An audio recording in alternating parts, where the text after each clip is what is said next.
रात के 12 बजे थे। अजय अपने पुराने गांव वाले घर में अकेला था।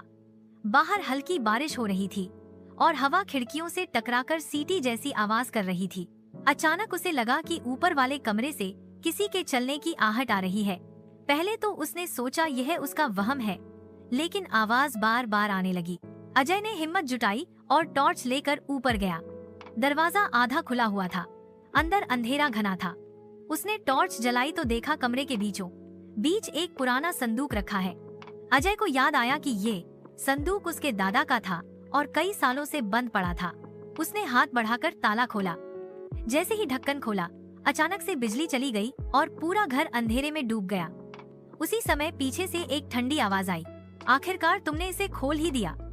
अजय पलटकर देखने ही वाला था कि अजय पलटा ही था कि उसकी टॉर्च अचानक अपने आप बंद हो गई। अब चारों ओर घना अंधेरा और सन्नाटा था।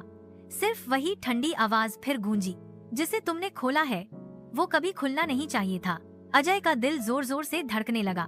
उसने कांपते हाथों से टॉर्च को दोबारा ऑन करने की कोशिश की। जैसे ही टॉर्च जली, उसने देखा संदूक के पास एक धुंधली परछाई खड़ी थी। परछाई इंसान जैसी थी, लेकिन चेहरा साफ नहीं दिख रहा था। अजय डरते डरते बोला, तुम कौन हो?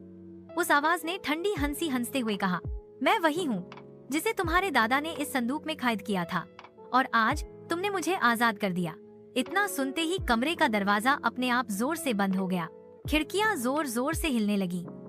संदूक से काले धुएं जैसी परत बाहर निकलने लगी और वह परछाई धीरे धीरे अजय के करीब आने लगी। अजय पीछे हटते हटते दीवार से जा टकराया।